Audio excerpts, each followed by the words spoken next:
Deus abençoe vocês. Amém. Querido, abra sua Bíblia comigo na carta aos Filipenses, capítulo de número 2.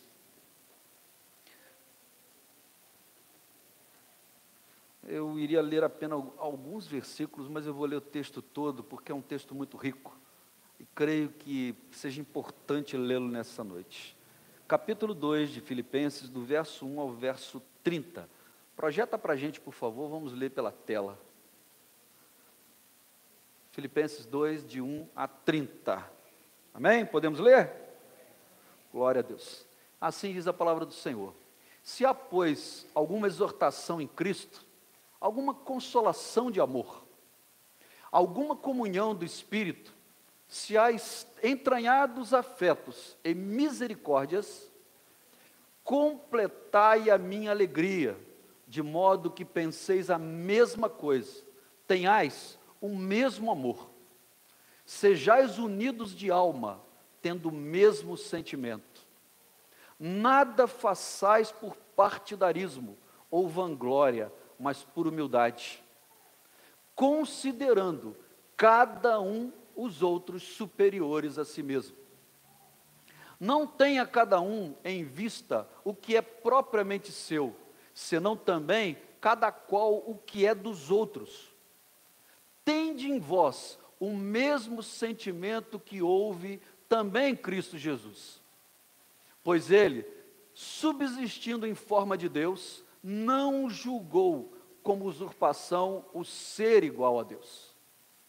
Antes, a si mesmo se esvaziou, assumindo a forma de servo, tornando-se em semelhança de homens, e reconhecido em figura humana. A si mesmo se humilhou, tornando-se obediente até a morte e morte de cruz. Pelo que também Deus o exaltou sobremaneira e lhe deu o nome que está acima de todo nome, para que ao nome de Jesus se dobre todo joelho nos céus, na terra e debaixo da terra. E toda língua confesse que Jesus Cristo é Senhor, para a glória de Deus Pai. Assim, pois, amados meus, como sempre obedecestes, não só na minha presença, porém muito mais agora, na minha ausência, desenvolvei a vossa salvação com temor e tremor, porque Deus é quem efetua em vós tanto querer como realizar, segundo a sua boa vontade. Fazei tudo sem murmurações, nem contendas, para que vos torneis irrepreensíveis e sinceros, filhos de Deus, inculpáveis, no meio de uma geração pervertida e corrupta, na qual resplandeceis como luzeiros no mundo, preservando a palavra da vida, para que no dia de Cristo eu me glorie de que não corri em vão, nem me esforcei inutilmente. Entretanto, mesmo que seja eu oferecido por libação sobre o sacrifício e serviço da vossa fé, alegro-me com todos vós, me congratulo. Assim, vós também pela mesma razão, alegrai-vos e congratulai-vos comigo.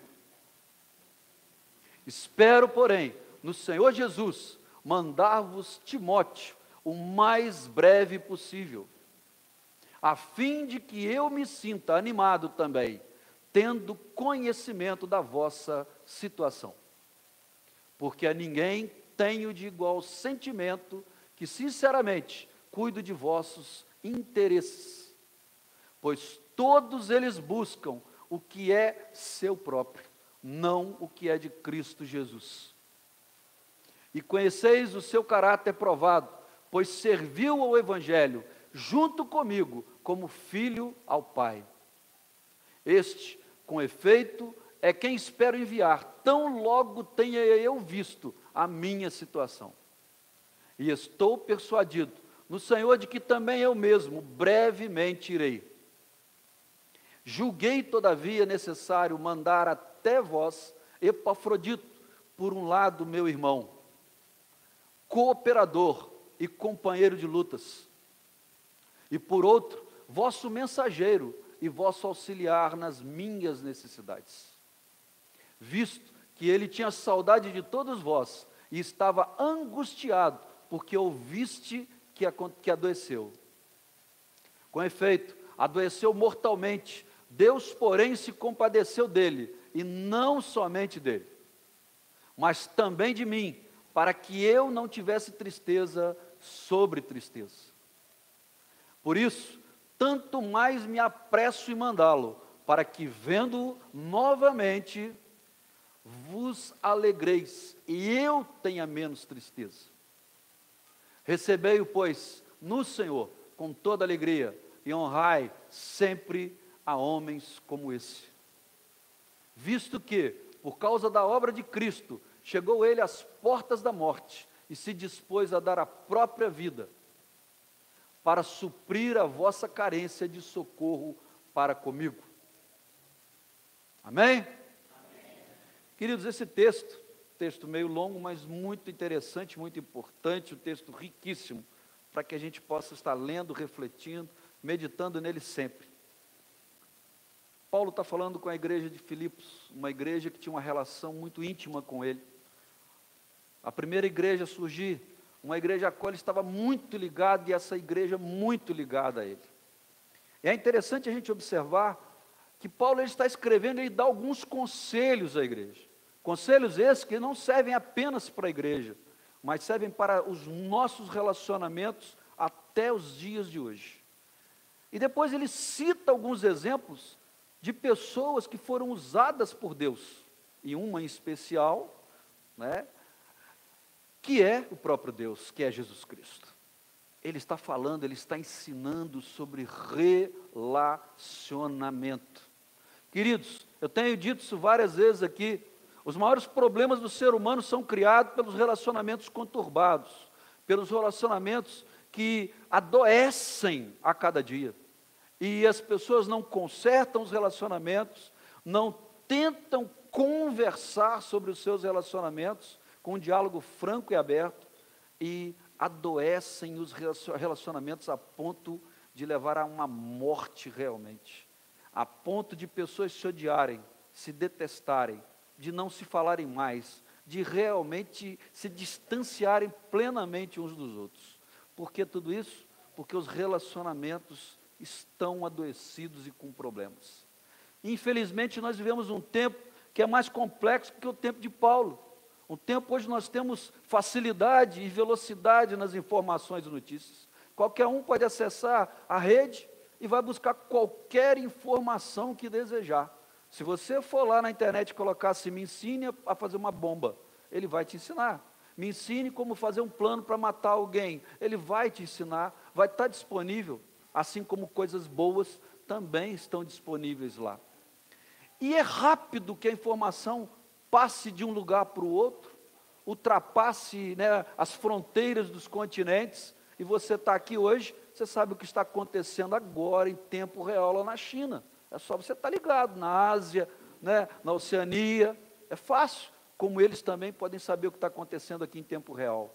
Então hoje, pior ainda do que na época de Paulo, nós temos um acesso rápido, veloz às informações, e as informações se espalham muito mais rápido. E geralmente essas informações são inverídicas, ou não foram verificadas. Às vezes ela contém uma parte de verdade e uma parte de mentira. E as pessoas assumem como aquilo que foi colocado ali, como plenamente verdadeiro. A gente vive um tempo hoje em que pessoas estão dispostas a matar alguém pelo que viram publicado, porque assumem como verdade. Outros estão dispostos a dar a vida por alguém, porque também assumem aquilo como verdade. E quando nós vamos apurar realmente as coisas, nem um lado nem o outro estava certo. Havia indícios dos dois lados, mas as notícias não correspondem à verdade. Fica um alerta para você aqui nessa noite, cuidado, cuidado. não reproduza, não repartilhe, não compartilhe, não mande para os outros informações sem verificar as fontes, se elas são verdadeiras, porque você, além de se contaminar, você pode causar um grande estrago na vida de alguém. Você pode fazer alguém odiar outra pessoa, ou alguma situação, ou organização, ou você pode fazer alguém amar alguma coisa que não merece o seu amor. E isso é muito ruim, isso vai contaminando cada vez mais os relacionamentos das pessoas. Nós estamos vivendo um tempo hoje, né? Eu não sei se você acompanhou o que aconteceu com aquele padre, né? Ele estava na cafeteria, reclamou do gerente, o gerente foi demitido, e está dando uma confusão danada aquilo até hoje, etc. e tal, e aí não me interessa a questão do que aconteceu ali, mas ele disse uma coisa que é verdade: as pessoas estão buscando alguém para odiar nos dias de hoje. As pessoas não estão buscando alguém para amar, eles estão buscando alguém para descarregar o seu ódio, né, para descarregar a sua raiva, e as pessoas procuram, e quando acham uma brecha, eles descarregam tudo de uma vez em cima daquela pessoa. Mas a gente não vê, nos meios de comunicação, ninguém pedir perdão e pedir desculpas. Vocês veem? A gente não vê isso acontecer. A gente só vê os estragos que são feitos por isso. Isso acaba com os relacionamentos, porque quebra a confiança das pessoas. Um relacionamento, ele tem por base a confiança. Nós somos amigos de alguém porque confiamos nessa pessoa. E quando eu estou dizendo amigo, querido, eu não estou dizendo alguém que você conhece, não. Nós temos muitos conhecidos na vida. Amigos nós temos poucos. As pessoas pensam que tem muitos amigos. Ah, eu tenho 300 amigos, não sei o que. Tem nada, cara. Amigo mesmo é aquele na hora da crise, na hora da dor, na hora do choro, que ele vai estar do seu lado e vai oferecer o ombro para te ajudar a passar pela dificuldade. Então não se engane, ninguém tem esse monte de amigos. Nós temos poucos amigos. E dentro dos amigos que nós temos, como eu já disse aqui, nós temos que selecionar. Tem amigo que é para rir e brincar. Tem amigo que é para você abrir o coração e se confidenciar com ele. Tem amigo que é aquela pessoa que você pode compartilhar com ele o que você tem e ele o que tem com você. Mas se você misturar e trocar um desses amigos de posição, você pode criar um grande problema e ter realmente uma grande decepção na sua vida. Então a gente tem que aprender a selecionar isso, querido. E os nossos relacionamentos nesses dias, eles são muito ruins. São muito ruins. Eu digo que esses relacionamentos, eles perpassam por todos os tipos de relacionamento da nossa vida. Os relacionamentos nas igrejas, geralmente as pessoas não confiam umas nas outras, geralmente nem confiam no pastor. É verdade, porque o pastor sabe o que acontece na vida dos outros pela boca de terceiro. Ele não sabe pela pessoa, ele sabe por terceiro, geralmente. A pessoa às vezes não tem a coragem de chegar e dizer: eu queria abrir meu coração, eu preciso de ajuda, estou passando por isso. Não, ele vai saber por outras pessoas. Isso é muito ruim, isso é porque o relacionamento não é saudável. A gente encontra isso dentro das famílias, irmãos. Vai ser sincero, não é porque alguém é seu irmão de sangue que você confia nele plenamente. Não é na sua irmã. Tem gente que não confia no pai nem na mãe. Tem pai e mãe que não confia no filho de jeito nenhum. Então os relacionamentos estão com problemas. E Paulo fala sobre isso. E ele dá para a gente algumas dicas, 7 informações de coisas que precisam haver para curar um relacionamento, seja ele numa igreja ou seja ele na nossa vida social, na esfera de trabalho, na esfera de família, na esfera de amizades, aonde quer que seja. Esses 7 princípios, eles são extremamente importantes, queridos. E ele começa dizendo para a gente, o primeiro princípio, nesse texto longo que nós lemos, Paulo diz que é importante nós pensarmos a mesma coisa. Numa igreja, nós precisamos pensar a mesma coisa. Se nós não tivermos o mesmo pensamento, nós não vamos para lugar nenhum. Imagina, 100, 200, 300 pessoas no lugar, e cada grupo que pensa e quer fazer do seu jeito. Nada vai para lugar nenhum. Mas pare e pensa sobre pensar a mesma coisa dentro de uma casa, uma família. Hoje eu estava falando isso com os homens na classe, sobre fazer o orçamento familiar, né? A gente viu um tempo que o cara vira e fala assim: o meu dinheiro é meu, e a mulher fala: o meu dinheiro é meu. Então, eu pago essas contas e você paga aquelas. Isso está errado. Biblicamente está errado. Porque o marido e a mulher têm que sentar juntos e fazer o orçamento da casa. E cada um vai colocar ali quanto cada um recebe. E vão relacionar todas as contas e vão se programar o que vão fazer com aquele dinheiro. Porque depois que a gente casa com alguém, tem gente que não casa com o outro, ele casa contra o outro, né? Mas quando a gente casa com alguém, a gente não tem mais o eu, é o nosso. É o nosso carro, é a nossa casa, né, Sandra? É o nosso dinheiro, é tudo assim. Não tem mais segredo, né? Facebook, se tiver, Instagram, Facebook saiu de moda já, né? Instagram, esse negócio todo aí. O marido e a mulher tem que saber a senha um do outro, irmão. Meu celular tem que estar na mesa, e a hora que a Sandra quiser pegar ele e olhar, ela tem que pegar e olhar, e eu não tenho nenhuma barreira, porque eu casei com ela, não casei contra ela. Né? Isso não pode acontecer. E a gente vê dentro de uma família, às vezes, acontecendo isso. A família progride um pouquinho, melhora a condição, e não tem o mesmo pensamento. Para onde nós vamos? E a mulher, eu quero comprar uma geladeira nova. Aí o marido vira e fala assim, não, rapaz, eu vi uma chuteira, uma camisa do Flamengo ali, custa R$700, sei lá, nem sei quanto custa, R$700, eu quero comprar aquela camisa do Flamengo. Aí a mulher, não, a gente precisa da geladeira? Não, eu quero a camisa do Flamengo? Não, eu quero a geladeira? Não tem o mesmo pensamento. Para onde isso vai? O relacionamento começa a ficar minado, começa a dar problema. E aí o homem tem juízo. Todos os homens que têm juízo? Glória a Deus. O homem tem juízo, tem que falar, sim senhora, geladeira é muito mais importante que uma camisa do Flamengo. É óbvio. Nem tem que pensar duas vezes. Vamos comprar a geladeira. É o melhor para casa, é o melhor para a família. Vamos pensar na família. Ter um único pensamento, irmãos. Você está trabalhando com uma equipe. Eu não sei se você já trabalhou numa equipe de trabalho.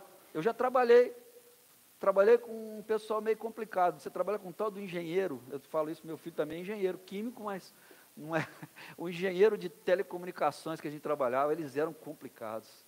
Meu Deus do céu, não queira trabalhar numa empresa, tem que fazer prestação de conta com gente, você dá um dinheiro na mão dele, depois tem que voltar, apresentar documento, saber se sobrou, se faltou, como é que está, porque é o troço mais chato de fazer, mais difícil de fazer na vida. Não é trabalhar com documento, é trabalhar com gente. É complicado demais. E a gente tinha aquela equipe, tinha que trabalhar, eu tinha que dar conta do que eles fizeram, mas eles não queriam dar conta do que fizeram para mim, olha só. Olha o problema aí desse jeito. Então, querido, se numa equipe todos não estiverem apontando na mesma direção, não vai funcionar. Você tem uma empresa, você tem seu sócio, você quer que a empresa cresça, o seu sócio quer tirar o dinheiro para comprar um carro novo para ele. Para onde que isso vai? Vai dar problema. Então, querido, que Paulo está falando é o seguinte, quando nós estamos juntos, seja na igreja, seja na família, seja trabalhando numa equipe, seja no colégio, na sua equipe do colégio, tem que haver um consenso. E consenso não é concordância, é muitas vezes nós dizemos, eu abro mão da minha posição em prol da coletividade, irmãos. A gente precisa aprender a fazer isso, irmãos. Só que não há um pensamento comum. Por que é que o Brasil não vai para frente? Tem um pensamento comum no nosso país? Não tem. É uma turma de um lado e uma turma do outro. Esse aqui, tudo que ele quer é que esse aqui se desgrace. E esse aqui, tudo que ele quer é que aquele ali se desgrace. Aonde nós vamos com esse país? Tem que orar muito pela nossa pátria, irmãos. Muito. Queridos, Paulo está dando uma dica para que os relacionamentos sejam curados, sejam tratados, seja aonde quer que for. Pensar a mesma coisa, ter um único objetivo, colocar um único alvo na vida. Se você não coloca isso na tua casa, meu irmão, não vai dar certo, não vai para frente. Você e sua mulher têm que pensar a mesma coisa e querer a mesma coisa, senão não podemos dizer nem ser um casal. São duas pessoas que moram junto, cada um tem uma parte das suas ações e da empresa, e vão ficar discutindo para ver onde vai chegar o negócio. Tem que ter uma reunião para decidir cada coisa e ver se vai conseguir a ajuda de alguém aí para, na hora da votação, ganhar a votação. Não é assim que as coisas funcionam. Não é desse jeito. É necessário que nós tenhamos um pensamento comum. Aonde tiver mais de uma pessoa, tem que haver consenso. Não porque o fulano acha que o outro tem uma ideia melhor, mas porque aquela ideia vai beneficiar o grupo melhor do que a ideia do outro. Entenda isso, querido. Nós precisamos saber disso. E nós precisamos vivenciar isso na nossa vida. Paulo está dizendo para aquela igreja, está dizendo para aqueles irmãos, que a gente pode ter divergência uns com os outros. A gente pode, né, pensar diferente dos outros. Mas, quando se fala do coletivo, nós temos que abrir mão das nossas ideias em benefício da coletividade. A gente precisa fazer isso no nosso casamento, na nossa casa. Eu falei com a Sandra, né? Eu brinco assim, todo bom marido, ele pensa primeiro na esposa, em segundo lugar nos filhos, e em terceiro, se sobrar alguma coisa, ele pensa nele. Agora, se o marido, ele pensa primeiro nele, rapaz, eu vou comprar uma televisão de 70 polegadas, botar na sala, vou comprar um Nintendo daquele, não sei o que, Nintendo não existe mais não, né? PlayStation, como é que é? Qual que está na moda agora? PlayStation mesmo? Xbox, vou comprar um Xbox daquele, vou botar lá, e acabou. Aí a mulher chega em casa, rapaz, o colégio das crianças, como é que vai pagar? Não, esse cara não é um bom marido, ele pensa nele, ele não pensa na mulher e nos filhos. Então entenda isso, não quero te chatear, meu irmão, não quero te desagradar não, mas é verdade, irmão. Quando a gente casa com alguém, a gente pensa primeiro naquela pessoa, depois a gente pensa nos nossos filhos em comum, e depois a gente pensa na gente. Aí eu falei isso com a Sandra, quando a minha esposa faleceu, ela dizia sempre para mim assim, poxa, estou precisando de uma sandália, não tem sandália, estou sem roupa. Você não tem noção, depois de quando ela faleceu, quando a gente foi tirar as coisas dos armários, o que eu achei de sandália, de vestido, de blusa, de não sei o que mais. Tinha sandália na caixa fechada que nunca foi usada. E não tinha. Mas eu nunca deixei de dar, porque um homem, ele se alegra e se satisfaz de ver a sua mulher bem arrumada. É ou não é? Dá um gostinho bom, não dá? Você sai na rua, alguém olhou, até olhou para a tua esposa e falou assim, é minha. Essa é minha, ninguém tasca. Pense primeiro na sua esposa, nos seus filhos. Depois você pensa em você e nos seus sonhos, seus objetivos. Temos que ter um pensamento único, um objetivo comum. Segunda coisa que Paulo ensina para nós, ele diz que a gente tem que ter o mesmo amor. A palavra amor, em grego, não é igual em português. Tem uma para cada tipo de amor. É bem separado. Aqui na nossa língua, né, amor serve para tudo. Alguém diz que ama o fulano de tal. O marido, é a mesma palavra. O cara ama o cantor, é a mesma palavra. O cara ama Deus, é a mesma palavra. No grego, não. E essa palavra que ele usa aqui é a palavra ágape, que significa um amor que é incondicional, que é um amor que não pede nada em troca. Queridos, se não houver esse mesmo amor entre nós, na nossa família, no lugar onde nós estamos, querido, não funciona. Porque esse é o amor que faz o certo, porque o certo é o certo. Esse é o amor que faz algo por alguém, não porque é aquela pessoa, mas é o que deve ser feito naquela situação. A gente precisa entender isso. Quando a Bíblia fala do amor de Deus em relação ao homem, ele fala de ágape. Ele não fala dos outros tipos de amor, ele fala de ágape. Deus se entrega por nós. Jesus vem à terra, tem um corpo físico, sofre o que um ser humano sofreria, morre por nós, por amor. Que amor é esse? Ele não está esperando nada em troca, ele se entrega por nós, por amor. A gente precisa entender isso, querido. Quando a gente se torna pai, e vocês aí que não são pais ainda, um dia vão saber isso, porque só dá valor pai e mãe quem um dia vira pai e mãe. Aí dá valor. Até então a gente fala assim, pai é chata, mãe é chata, poxa vida, não sei o quê, reclama. Aquela fase então da aborrecência é terrível, né? Reclama de tudo, quer liberdade, se rebela contra tudo. Mas o dia que tem um filho ou filha, aí vai dizer assim: bem que o meu pai falava comigo, bem que o meu pai fazia isso, bem que a minha mãe falava isso, bem que a minha mãe fazia aquilo. Só sabe quem tem. Quem não tem, não sabe o que verdadeiramente é um amor de pai. Essa é a grande realidade, irmãos. Porque aí a gente passa, dependendo de como nós somos filhos, nós teremos filhos que serão a xerox da gente. Não se engane não, irmão. Você foi um filho ruim do último. Você vai gerar um filho ou filha que vai te fazer passar pelo que você fez sua mãe e seu pai passar. Pode ter certeza. Porque os filhos são reflexos dos seus pais. Essa é a grande realidade. E as pessoas não gostam de ouvir essas coisas, mas é a pura realidade, irmão. É a pura realidade. Aí depois vai chorar um dia lá com a mãe: mamãe, mas o Juninho está dando tanto trabalho. Aí ela vai dizer assim: lembrei da história sua comigo.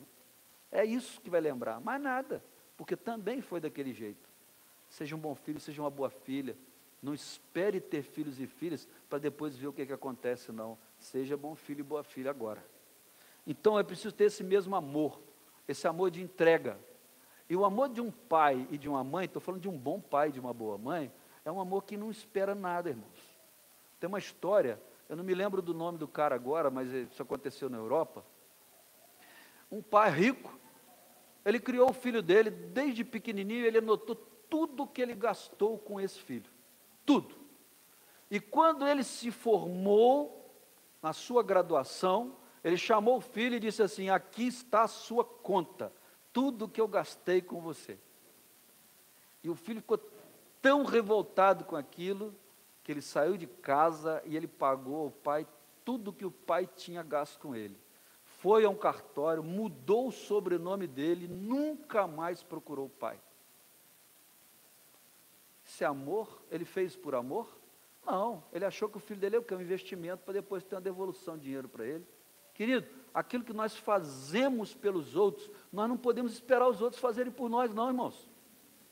Faça em amor, doe, ajude quem precisa, estenda a mão para quem precisa, abrace quem precisa de um abraço, ore por quem precisa de oração, pregue para quem precisa de Jesus, mas não espere nenhum retorno das pessoas, porque o amor verdadeiro é o amor que se dá, mas não espera nada em troca. Esse é o verdadeiro amor, o amor que está em Deus. É o amor que Deus tem por você e Ele tem por mim. Outra coisa que Ele diz para nós, que a gente precisa ser unido de alma. O que é alma, irmão? Alma não é espírito. Nós temos corpo, alma e espírito. Na nossa alma estão as nossas emoções, nossos sentimentos, que são voláteis, né? Explodem, pegam fogo a qualquer momento, em qualquer situação. Está a nossa mente também, que é onde nós pensamos e entendemos as coisas à nossa volta. Então a gente precisa ter uma alma unida, nós temos que ter uma única alma, nós temos que associar as pessoas nas emoções que eles estão passando. Vou dar um exemplo, né? Claro que a gente está vivendo isso agora, recente. Nossa irmã está lá, muito triste, sofrendo pela situação que ela está vivendo com a irmã dela. Queridos, nós precisamos ter esse mesmo sentimento que ela. Nós precisamos ligar para ela, precisamos mandar uma mensagem para ela e dizer: estou aqui orando por você, o que você precisa? Se precisar só chorar, eu vou aí chorar para você chorar comigo. Né? Nós precisamos ter esse sentimento, mas também dentro de casa, também no nosso emprego, às vezes nós não conseguimos ser unidos de alma com as pessoas que trabalham com a gente. A gente só fala mal de quem trabalha com a gente. Fulano é um pé, fulano é horrível, fulano é não sei o quê. Mas qual o dia que você chegou perto dele e você perguntou o que estava vendo com ele? Em que você poderia ajudá-lo para que as coisas se ajeitassem? Nós precisamos aprender a ser unidos de alma, irmão. Os nossos sentimentos, nós temos que não só expressar os nossos, mas temos que nos associar aos sentimentos que os outros estão tendo também, no sentido de colaborar com eles no momento de dificuldade. Ele fala para a gente, né, a sequência aqui, eu já até falei do mesmo sentimento. Também não dá guarida à exaltação do eu. Ah, querido, nem alimentar partidos dentro dos relacionamentos. Como que às vezes nós damos valor ao nosso eu demais, irmãos? Você já viu, você chegou numa roda, onde você está conversando, as pessoas estão conversando, Aí alguém está contando uma experiência. Poxa, rapaz, você não sabe o que aconteceu comigo. Eu tive uma situação assim, e houve esse desfecho, e aí o pessoal, caramba, né, fica todo mundo sorrindo e cumprimentando, aí aquele outro está ali assim, ele tá retorcendo a cadeira, está retorcendo, aí ele acabou, ele tem que falar alguma coisa maior do que o outro, porque se ele não falar uma experiência que foi maior do que aquele outro contou, ele sai dali destruído. Isso é, querido, o nosso eu, querido. E para ser crente, eu tenho que matar o meu eu. Eu tenho que parar com isso. Quanta gente fica se exaltando. Entenda uma coisa, aprenda uma coisa. O elogio que você recebe dos outros tem muito valor, mas você falar de si mesmo não vale absolutamente nada. Serve para nada. Eu falar que eu sou um bom marido, que eu cuido bem da Sandra, não adianta nada. Mas quando a Sandra fala isso, aí tem valor, aí tem peso. Lembre-se disso, meu querido. A gente tem que parar de exaltar quem nós somos. Tem gente que se sente aí, eu tenho título, eu tenho não sei o quê, eu não posso sentar na mesa com fulano, eu não posso abraçar o fulano porque ele é de outra cor, eu não posso estar com fulano porque a casa dele é muito ruim. Que é isso, querido? Se a gente quer relacionamentos curados, seja onde for, nós temos que aprender a diminuir o nosso eu. Nós temos que botar ele no lugar dele, quietinho, amarradinho ali dentro da gente. E a gente entender que o outro tem direito de ser alguém, que o outro pode crescer, que o outro pode vencer até no que você fracassou. Porque isso pode acontecer. Quando a gente não entende isso, querido, a gente fica tão mal. Aí vem o ciúme, vem a inveja, aí vem aqueles probleminhas, já viu dentro do trabalho? Quando o sujeito começa a criar pinimba um com o outro, porque o fulano é melhor do que ele.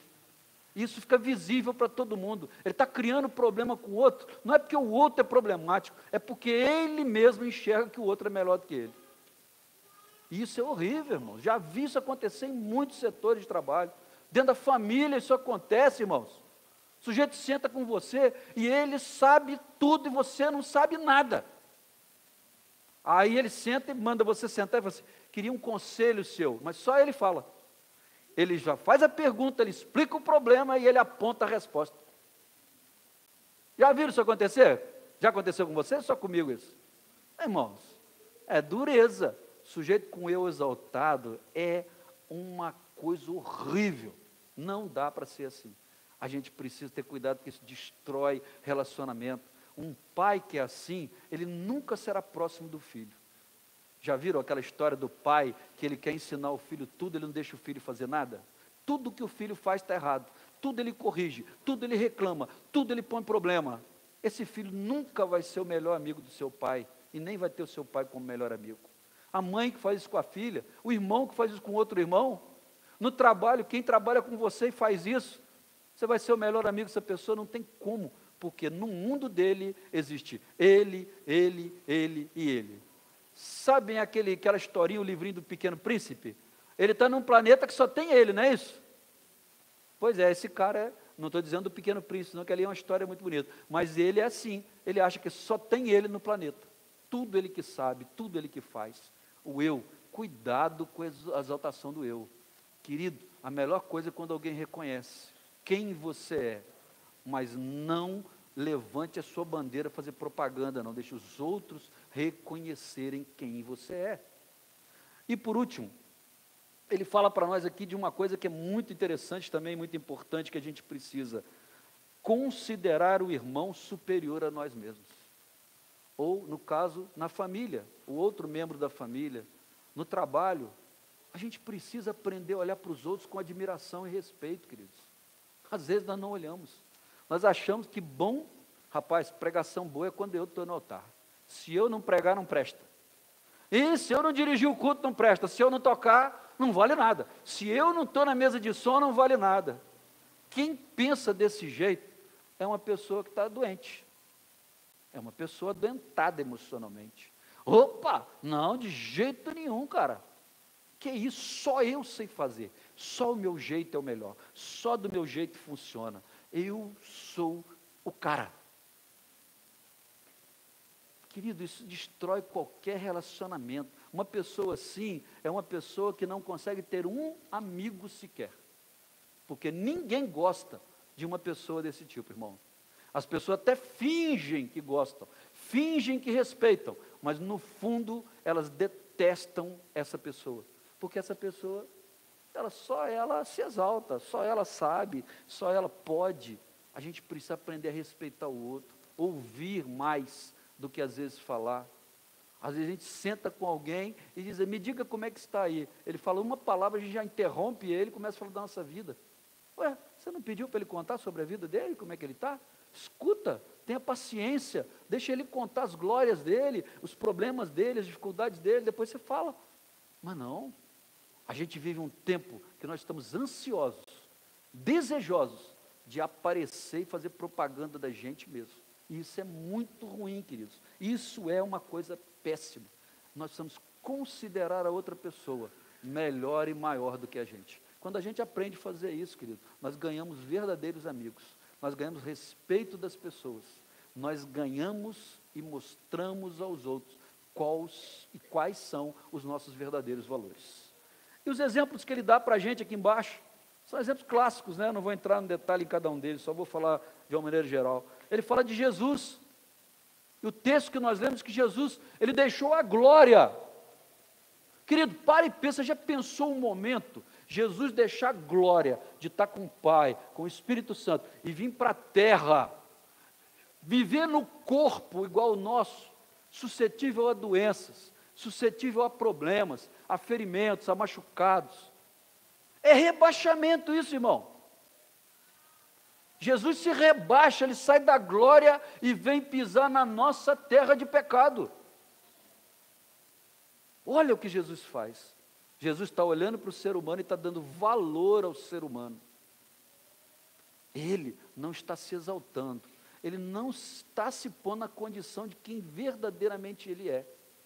E aqui tem uma expressão que é usada, né, teologicamente, que é kenosis, significa esvaziar-se. Aí você imagina a complexidade. Se Jesus é Deus, como é que ele pode se esvaziar de si mesmo para assumir uma forma de ser? Altamente complexo isso, muito complexo de entender. Mas, querido, quanto amor nessa atitude. Ele deixou a glória para viver nessa miséria humana aqui, junto com todos os seres humanos, e trazer o perdão e trazer a salvação para nós. Esse exemplo é o exemplo mais fabuloso que a gente tem que ter. Será que a gente se lembra de Jesus quando nós estamos nos relacionamentos com as outras pessoas? Será que nos parecemos com Jesus? Opa, fulano está falando um monte de bobagem. Eu já fui em vários lugares que eu ouço a pessoa falando bobagem, coisa sem pé nem cabeça. Sem pé nem cabeça. Que se eu abrisse a minha boca ia dar uma discussão danada. E eu ouço aquilo tudo e falo, Senhor, Jesus, me dá um eno aí para poder aliviar, para descer, para digerir esse negócio e acabar. Mas é melhor escutar, digerir, do que arrumar uma confusão. Mas olha o que esse cara está falando, Senhor. Misericórdia um negócio desse. Mas é melhor você ouvir e deixar para lá. É isso que Jesus fez. Ele deixou a glória e veio para esse mundo viver como um de nós. Queridos, se isso não é amor, não existe amor. Segundo exemplo, Paulo. Paulo deixou tudo que ele tinha, queridos. Paulo era um cara que tinha fama, tinha autoridade, tinha nome, tinha dinheiro, tinha respeito. Ele tinha o chamado status quo da sociedade. Um homem que tinha cidadania judaica, cidadania romana. Um homem que falava 4 a 5 idiomas diferentes. Um homem que tinha uma cultura elevada e conhecia os filósofos e os poetas da sua época. Queridos, esse homem deixou tudo isso, perdeu tudo isso, para ser perseguido por amor a Cristo. Isso é exemplo de cristão, isso é exemplo de crente, irmãos. O que a gente está vendo nos tempos hoje atuais? Rapaz, vem para Jesus para você ganhar muito dinheiro. Ou, dê 3 mil para o Senhor que Ele vai te dar 200 mil na conta. Ou, compre, faça empréstimo no banco, não precisa se preocupar que Deus paga a sua conta. É isso que a gente está vendo por aí, irmão. Essas bobajadas, essas besteiradas que estão falando por aí. Paulo perdeu, ele deixou tudo por amor a Cristo. Hoje, as pessoas estão querendo ganhar tudo e dizer que tem amor a Cristo. Essa é a grande verdade. E ele fala de Timóteo, que nós lemos aqui, Timóteo sendo recomendado por Paulo para ir para a igreja de Éfeso, e depois se tornar pastor dessa igreja. E ele fala do amor de Timóteo pela palavra, o respeito, a disciplina que ele tinha em relação às coisas de Deus. Queridos, a gente precisa valorizar as pessoas que amam e respeitam as coisas de Deus. Hoje em dia nós estamos valorizando aquele sujeito que fala grosso, aquele sujeito que pula, grita, fala um monte de besteira na internet, que aparece que tem não sei quantos trocentos seguidores. Aí é esse que a gente bate palma. Mas a gente não valoriza quem tem uma vida de dedicação a Deus e não tem nada para os outros apontarem nele. A gente quer valorizar aquelas outras pessoas lá. Cuidado, irmãos. Timóteo, Paulo está dizendo, valoriza Timóteo, porque Timóteo é um homem de Deus. E a última coisa, o último exemplo, foi o nosso irmão Epafrodito, que sai de Éfeso, vai a Roma levar ofertas para Paulo. Fica doente, quase morre por causa dessa missão. E depois Paulo diz que está recomendando ele para voltar, que ele está com saudade de todos e todos estão com saudade dele. Epafrodito é um cara que põe em primeiro lugar a necessidade do outro antes da sua. Será que a gente faz isso, irmãos? Será que a gente, por algum momento, a gente tem coragem de pensar mais no outro do que na gente? Às vezes a gente não faz isso, né?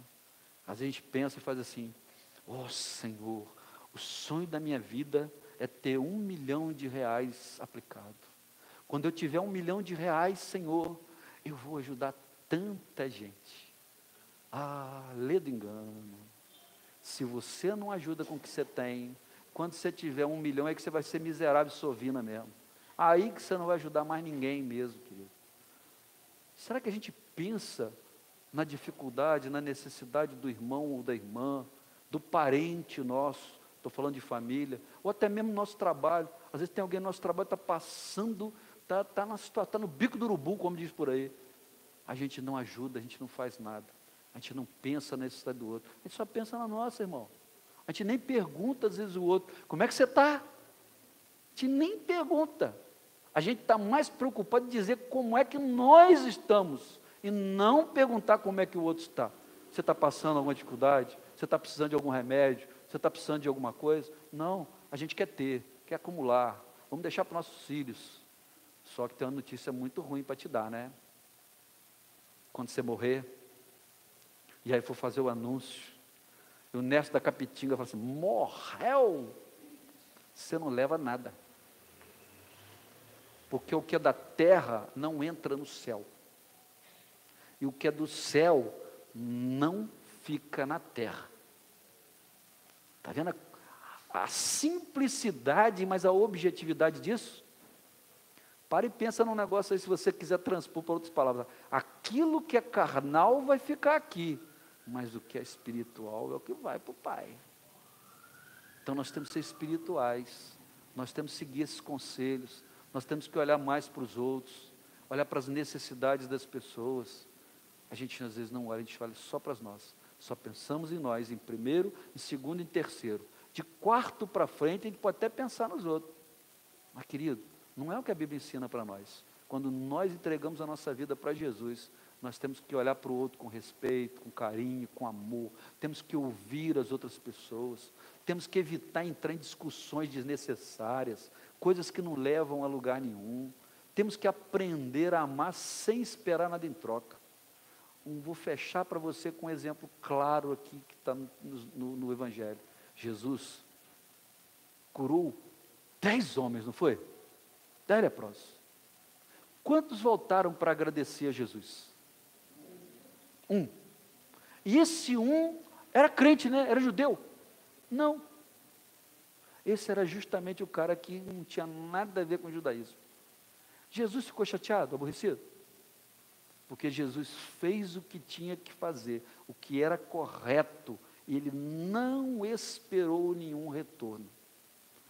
Queridos, estenda as suas mãos para quem necessita, abençoe, plante sementes na vida dos outros, ajude as pessoas pela necessidade que elas têm. Claro, você não vai sair distribuindo dinheiro aí para vagabundo que não quer trabalhar, vagabundo que não quer fazer as coisas. Não estou dizendo isso não, porque tem muito vagabundo também, irmãos. Eu ajudo, mas eu ajudo na certa. Uma vez eu estava em Volta Redonda, um senhor me procurou na porta da igreja. Bateu lá, chamou. Sabe o que é casa de pastor, né? Todo mundo sabe onde mora um pastor. Porque se está pedindo, eu já mando. Vai lá na casa do pastor. Todo mundo sabe. E ele chegou lá e falou que estava com fome. Eu falei, era 11 horas. Eu falei, você está com fome? Eu estou. Espera aí que eu vou pegar um prato de comida. Botei ele sentadinho lá, falei em cima, peguei um prato de comida, dei para ele, comeu tudinho, quase que lambeu o prato, estava com fome. Eu falei, isso dá satisfação para a gente, né? Dei para quem precisa. Ah, porque eu não sou daqui, eu preciso voltar para minha terra, lá não sei aonde e tal, não tem como ir. Eu falei, o senhor quer voltar para a sua terra? Sério mesmo? Sério? Eu falei, então tá, entra no carro. Botei no carro, levei na rodoviária, fui no guichê, comprei uma passagem para o lugar que ele queria, esperei da hora, botei ele dentro do ônibus e entreguei a passagem ao motorista. Se você não queria ir para lá, você foi. Quem mandou pedir? Então você não pode ser bobo também, porque o que mais tem gente nessa Cardoso Moreira esbarrando, rapaz, eu vim lá do sei aonde, estou sem ônibus, me dá um dinheiro. Ah, dá a passagem, para ver se ele quer mesmo. Estou com fome, vou ali pagar o teu lanche, vê se ele vai querer. Ah, eu quero comer, senta no restaurante comigo que eu vou almoçar com você, para ver se ele quer. Então a gente não pode ser otário também não. Mas querido, estenda a mão para quem precisa. Seja você tem uma cabeça. Coríntios capítulo 14, 1 Coríntios, Paulo diz que a gente tem que orar ao Senhor com a boca e com a mente. Tem que adorar o Senhor com o espírito e com a mente. Senão não adianta nada, irmão. E também para ajudar os outros, tem que ajudar os outros com a nossa mente. Amém? Que Deus te abençoe. Que você siga esses preceitos. Use-os na sua família, no seu local de trabalho, na igreja, aonde quer que você esteja. E você vai ver relacionamentos sendo curados e relacionamentos sendo desenvolvidos cada dia para melhor. Quero te convidar a se colocar em pé nessa hora para nós orarmos. Agradecer.